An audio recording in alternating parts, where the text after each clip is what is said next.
Olá, bem-vindos à nossa análise de hoje, 9 de outubro de 2025. Temos um material bem diversificado em mãos, grandes anúncios de investimento na indústria brasileira, um marco importante na política social, mas também, tensões fiscais. Exato. E no cenário global, mudanças na matriz energética, um cessar-fogo aguardado e realinhamentos geopolíticos importantes. Além de novidades aqui no judiciário e no mercado de trabalho. O desafio é conectar esses pontos todos, né? Isso. A gente vai passar por cada um desses temas tentando extrair o que há de mais relevante, sabe? O significado por trás das manchetes, para entender o panorama mais amplo que esses eventos desenham. Então vamos direto ao ponto. Começando pelo Brasil. Tem um movimento forte vindo da Bahia, com o presidente Lula anunciando um esforço para recuperar a indústria naval brasileira. Sim. O foco inicial parece ser reativar o estaleiro Enseada, que estava parado, impactando a vida de muita gente por lá. Sim. E não é um anúncio isolado, tá? Faz parte de um pacote maior. A Petrobras, por exemplo, vai contratar 6 novas embarcações especializadas, as OSVs. OSVs? Isso. É a sigla para Offshore Response and Support Vessels. São embarcações cruciais para controle rápido de vazamento, sabe? Ah, entendi. E essa contratação é grande. Olha, a construção leva 4 anos e a operação é contratada por 12. Então, é um compromisso de longo prazo. E tem mais, a retomada das fábricas de fertilizantes nitrogenados, as Fafens, lá na Bahia e em Sergipe. Esse é outro ponto bem estratégico. Estratégico em que sentido? Além do emprego local, qual o impacto maior? Então, a meta é que essas unidades, junto com a do Paraná, a ANSA, elas supram 20% da demanda nacional por fertilizantes nitrogenados. E isso já no início do próximo ano. 20%. Isso mexe bastante com importação, imagino. Exatamente, mexe direto com a nossa dependência de importações num setor que é vital, para o agronegócio, para a segurança alimentar. É uma aposta clara na reindustrialização, mas com foco em reduzir essas vulnerabilidades externas. E tem mais dinheiro na mesa, né? Li sobre mais de 600 milhões do Ministério de Portos e Aeroportos. Isso, via Fundo da Marinha Mercante, o FMM. Que é aquele financiamento incentivado para a construção naval aqui, certo? Perfeito. E esse valor é para fazer 80 balsas. A estimativa é gerar mais de 2.000 empregos diretos com isso. E tinha um detalhe técnico interessante sobre imposto, não? Algo de depreciação? Ah, sim. A lei de depreciação acelerada. É bem importante. Na prática, ela permite que o custo de um navio construído aqui seja abatido fiscalmente em só 2 anos. Antes, eram 20. Nossa, de 20 para 2 faz muita diferença. Muita. Segundo o governo, isso ajudou a destravar investimentos bilionários, porque, claro, torna o negócio mais atrativo financeiramente, desde que tenha conteúdo local.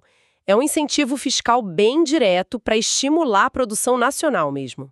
Ok, então temos essa aposta forte no investimento, na reindustrialização, foco em naval, fertilizantes, mas olhando o outro lado da moeda econômica, a situação fiscal continua tensa, né? Continua.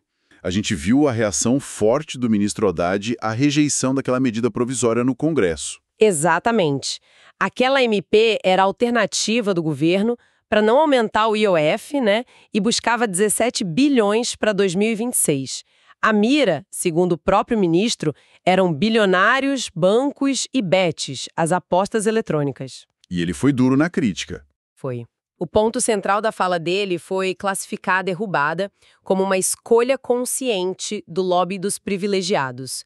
Quer dizer, ele indicou ali uma disputa política bem clara sobre quem deve pagar a conta do ajuste fiscal.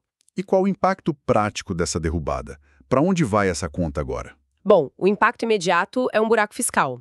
A estimativa é de 35 bilhões de reais nos próximos 2 anos. Isso considera o que a MP arrecadaria e também o custo da isenção do IR para quem ganha até R$ 5.000, que essa arrecadação ajudaria a bancar. E aí? O que o governo faz? Agora tem que correr atrás de alternativas, Uma das possibilidades que estão falando é corte em emendas parlamentares. O que, claro, já gera mais faísca com o Congresso. Sem dúvida. Adiciona mais um elemento de tensão nessa relação. E essa tensão fiscal toda acontece enquanto a reforma tributária que foi aprovada lá em 2023 ainda está engatinhando na regulamentação, né? Que as projeções de mercado estão colocando lá em cima, né? Perto de 26,5%. É o que se fala, em torno de 26,5%. Seria uma das mais altas do mundo, sim. Mas o governo argumenta que a base de incidência vai ser mais ampla, mais eficiente. Bom, vamos ver. Mas a complexidade não para aí, né? Tem mais. Tem. Definir os regimes especiais para setores como saúde, educação, agro e como vai funcionar na prática o tal do cashback para famílias de baixa renda. São pontos cruciais que ainda estão em aberto. E quais os riscos e benefícios que as fontes apontam nessa fase? O que o pessoal precisa ficar de olho? Olha, o grande benefício esperado é a simplificação, né? Sair desse sistema caótico que a gente tem hoje. Isso, a longo prazo, pode atrair investimentos, gerar crescimento. Mas a transição. A transição, que vai de 2026 até 2033, esse é o período crítico. O principal medo, especialmente para o setor de serviços, é um aumento da carga tributária real, na prática. Mesmo com a promessa de não aumentar a carga total. Sim, porque a distribuição pode mudar. Além disso, tem a questão de operar dois sistemas ao mesmo tempo durante a transição. Os custos de adaptação para as empresas são desafios bem concretos. É um processo longo e que ainda vai dar muita discussão setorial, pode apostar. Entendi. Bom, em meio a esse cenário econômico, assim, complexo, né? Investimentos de um lado, desafios fiscais do outro, surge uma notícia social muito positiva. O Brasil oficialmente fora do mapa da fome, da ONU. Sim, uma conquista importante e muito celebrada pelo governo. O que isso significa na prática? Segundo a FAO, que é a Agência da ONU para a Alimentação, a média do período 2022-2024 mostrou que a subnutrição aqui atingiu menos de 2,5% da população. Esse é o critério para sair do mapa. É uma reversão bem significativa daquele quadro crítico que a gente tinha em 2022 e foi alcançada em 2 anos. E o que as fontes atribuem como causa dessa melhora tão rápida? Foi só a economia melhorando depois da pandemia? Olha, as análises apontam para um conjunto de fatores, sabe? Mas as políticas públicas tiveram um peso bem central nisso. Quais, por exemplo? O Plano Brasil Sem Fome, o Bolsa Família que foi turbinado, né? O apoio forte à agricultura familiar, principalmente via Pronaf, a política de valorização real do salário mínimo e também os programas de alimentação escolar. Tudo isso é citado como fundamental. E os dados gerais de pobreza e renda confirmam isso? Confirmam, os dados do IBGE de 2023 reforçam essa narrativa. A pobreza extrema caiu para 4,4%, que é um mínimo histórico, a renda domiciliar per capita bateu recorde e a desigualdade, medida pelo índice de Gini, sabe, aquele que quanto mais perto de zero, menor a desigualdade. Sim, sim. Também caiu, ficou em 0,56. E um dado interessante que apareceu foi o aumento do emprego formal entre os beneficiários de programas sociais. Isso pode indicar uma porta de saída da dependência, né? Uma combinação de assistência com inclusão produtiva. Essa combinação é sempre o ideal, né? Transferência de renda com oportunidade de trabalho. Agora, essa busca por desenvolvimento, por justiça social, sempre esbarra na questão ambiental. E os dados mais recentes de desmatamento, aqueles de agosto de 2024 a julho de 2025, mostram um cenário meio agridoce, né? Agridoce é uma boa palavra. Na Amazônia, os alertas totais de desmatamento subiram 4%. Deu quase 4.500 quilômetros quadrados. O governo atribui parte disso a incêndios, que tiveram um peso maior nesse período. Mas teve algum ponto positivo na Amazônia? Teve. O desmatamento por corte raso, que é a retirada total da vegetação, esse caiu 8% e atingiu o menor nível já registrado pelo sistema DETER, lá do INPE, que faz aquele monitoramento em tempo quase real. E nos outros biomas, o Cerrado e o Pantanal, que sempre preocupam muito? No Cerrado, a notícia foi melhor. Teve uma queda de quase 21% nos alertas, mas a área desmatada ainda é bem grande, tá? Foram 5.555 quilômetros quadrados. E a região do Matopiba? Maranhão, Tocantins, Piauí, Bahia. Isso, continua sendo uma zona de alta pressão do agronegócio. Já no Pantanal, a redução foi bem expressiva, 72% menos alertas de desmatamento, comparado com o ciclo anterior. Caiu de mais de 1.100 quilômetros quadrados para cerca de 320 quilômetros quadrados. Uma queda importante ali. Ainda assim, li um dado da WWF Brasil, acho que baseado em análises de 2024, que me deixou preocupado. Falava que 20% do desmatamento naquele ano teria ocorrido dentro de reservas legais de propriedades rurais. É isso mesmo? Sim, esse dado chamou atenção.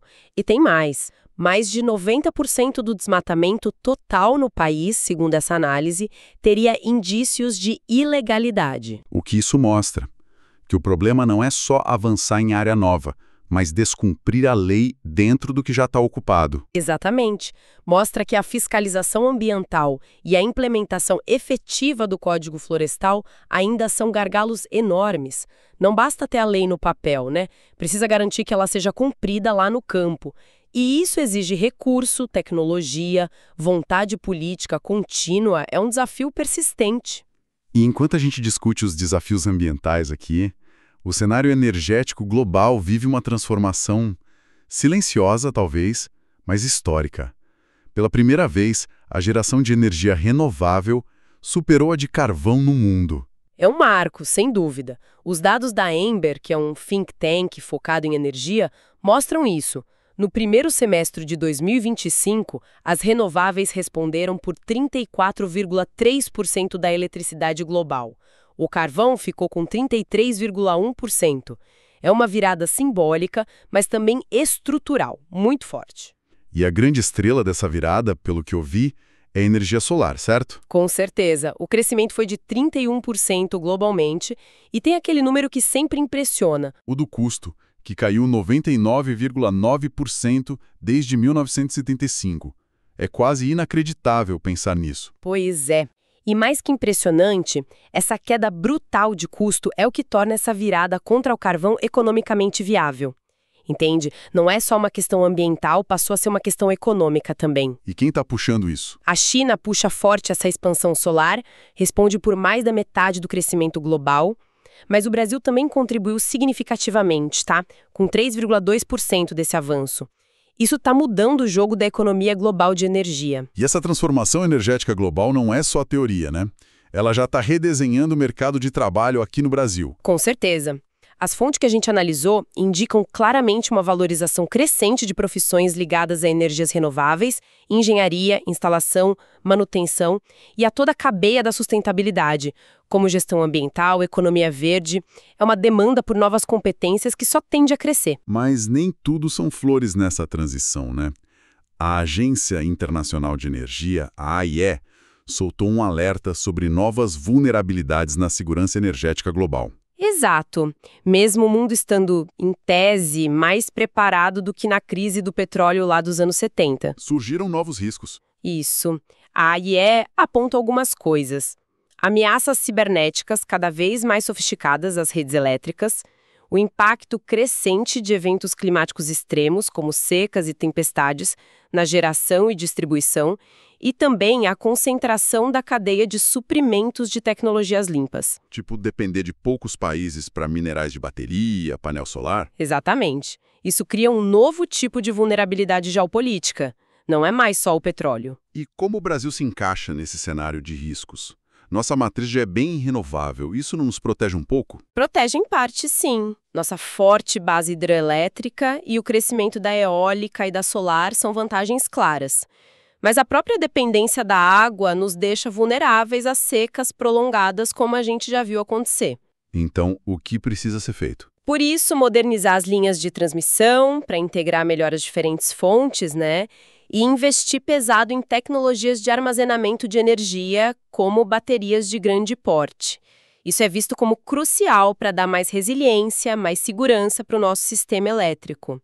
Não adianta só gerar energia limpa, ela precisa chegar onde tem que chegar, quando precisa chegar. Faz todo sentido. Bom, saindo um pouco da energia e olhando para a geopolítica global, a notícia do dia é, sem dúvida, o acordo de cessar-fogo na faixa de Gaza. Parece que, depois de meses de negociações muito tensas, finalmente houve um avanço. Sim, as informações que circulam são de que Israel aprovou a primeira fase de um plano de paz e que o cessar-fogo começaria imediatamente. O Hamas também teria declarado o fim da guerra e um cessar-fogo permanente. É um desenvolvimento importantíssimo, né? Considerando a escala da destruição e do sofrimento humano ali. E qual foi o papel dos atores externos nisso? Os Estados Unidos parecem ter sido bem centrais, não? Definitivamente. Há relatos do envio de 200 militares americanos para supervisionar a situação lá em Gaza. E o ex-presidente Trump, que esteve envolvido nas conversas finais, sinalizou que o processo continua, buscando o desarmamento e até anunciou uma viagem à região. Mostra um engajamento forte dos Estados Unidos para selar esse acordo. Mostra. Era uma demanda global urgente, né? E enquanto uma frente de conflito parece tomar arrefecer, outra dinâmica global que continua ganhando força é a expansão do BRICS Plus, agora com a Indonésia como membro oficial desde janeiro. Isso, e a entrada da Indonésia não é pouca coisa, não. A gente está falando da maior economia e do país mais populoso do Sudeste Asiático. Além dos recursos naturais e das rotas marítimas, né? Estreito de Malaca. Exatamente. Controla rotas vitais, é um gigante regional que agrega um peso considerável ao bloco. Qual a estratégia por trás dessa expansão do BRICS Plus, que já incluiu recentemente países como Irã, Arábia Saudita? Olha, a leitura predominante é que se trata de um esforço coordenado, principalmente por China e Rússia, mas com apoio de Brasil e outros, para construir um contraponto mais robusto à ordem liderada pelo Ocidente, e principalmente para reduzir a dependência do dólar. Exatamente. Reduzir a dependência do dólar americano no comércio, nas finanças internacionais, agregar grandes produtores de commodities, como esses países do Oriente Médio, e países com peso demográfico e estratégico, como a Indonésia, fortalece essa ambição de reconfigurar a balança de poder global. E essa reconfiguração vem junto com outras tensões, né? Crise política na França, a economia russa começando a sentir mais o peso da guerra. Sim, são múltiplos focos de instabilidade e realinhamento acontecendo ao mesmo tempo. A pressão pela renúncia do Macron na França, os relatos de cortes de produção e salários na indústria russa, indicando o desgaste econômico do conflito, e até a ajuda financeira dos Estados Unidos à Argentina com compra de pesos, swap cambial. Tudo isso faz parte desse tabuleiro geopolítico que está em constante movimento. Voltando os olhos aqui para o Brasil, tivemos uma notícia de grande impacto no judiciário. A aposentadoria antecipada do ministro Luiz Roberto Barroso do STF. Foi uma surpresa para muita gente. Foi sim. Foi uma decisão pessoal que ele anunciou no plenário. Aos 67 anos, depois de 12 anos na corte, ele mencionou o desejo de ter uma vida com menos exposição pública, citou o custo pessoal do cargo, fez até uma referência às sanções que sofreu dos Estados Unidos, que o afetaram. É um movimento raro, né? O ministro sair antes da idade limite de 75 anos. E agora, como funciona a substituição? Quais as implicações dessa saída? Bom, abre-se uma vaga crucial no Supremo, né? O processo é: o presidente da República indica um nome. Que precisa ser aprovado pelo Senado. Isso, precisa passar por sabatina na Comissão de Constituição e Justiça, a CCJ, e depois por votação secreta no plenário. Precisa de 41 votos. Tem prazo para essa indicação? Não tem prazo legal, mas a pressão política costuma ser grande para preencher a vaga logo, até para evitar que o STF funcione com 10 ministros e corra o risco de empates em decisões importantes. A escolha do substituto sempre gera muita expectativa, muita negociação política nos bastidores. Imagino. Bom, para a gente finalizar nossa análise, vamos voltar rapidinho ao mercado de trabalho. Já falamos da demanda por profissionais de sustentabilidade e energia renovável, mas a área de tecnologia continua sendo um grande destaque, certo? Sem dúvida nenhuma. A demanda por profissionais de TI segue altíssima. Uma das fontes que a gente analisou projeta um déficit de mais de 500 mil desses profissionais no Brasil até o fim de 2025. 500 mil. É muita gente. E quais áreas são mais críticas? Olha, as mais citadas são segurança da informação, que é um tema cada vez mais central para as empresas, né? Inteligência artificial, computação em nuvem e automação de processos. São as áreas que mais estão puxando. E além da tecnologia pura, assim, mais hard, que outras áreas se destacam? Carreiras ligadas à análise e interpretação de dados estão muito em alta. Cientista de dados, engenheiro de dados, desenvolvedor de Business Intelligence, o BI. E também tudo que envolve personalizar a experiência do cliente. Tipo marketing digital, análise de comportamento. Isso. E aí entram não só as habilidades técnicas, mas fundamentalmente as chamadas soft skills. Empatia, comunicação, capacidade de resolver problemas complexos. A digitalização acelerada da economia está puxando todas essas frentes juntas. Ufa, fiz a mente. Um dia intenso.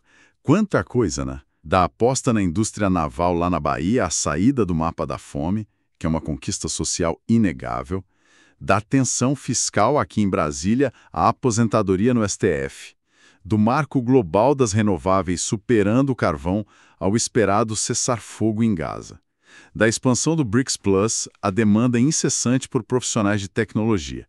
É muita coisa acontecendo ao mesmo tempo. De fato, o que a gente viu hoje é um retrato complexo do Brasil e do mundo. O país tentando impulsionar a economia, melhorar indicadores sociais, mas ao mesmo tempo lidando com amarras fiscais, com políticas internas complicadas. E globalmente um misto de alívio com o cessar-fogo, mas também de reconfiguração estratégica de poder com essa expansão do BRICS Plus e tudo isso sob a sombra da urgência climática e da transformação energética que está aí. E observando tudo isso fica uma questão central pairando no ar, não acha? O Brasil tem essa agenda interna enorme de reindustrializar, equacionar as contas, combater desigualdades, lidar com desmatamento ilegal. E, ao mesmo tempo, o cenário externo exige respostas rápidas, transição energética, novas alianças como no BRICS Plus, competição tecnológica. Como é que a gente concilia tudo isso? Essa é a pergunta de $1 trilhão, talvez. Como o país vai conseguir articular tantas prioridades internas, que muitas vezes são até conflitantes entre si, com as pressões e as oportunidades de um mundo que não para de mudar e fica mais complexo? Quais vão ser as escolhas estratégicas? Como o Brasil vai navegar essa intersecção tão delicada entre desenvolvimento, justiça social, sustentabilidade e o seu lugar no mundo nos próximos anos? É uma reflexão importante. Fica aí a reflexão. Por hoje é isso nesta nossa análise aprofundada. Até a próxima.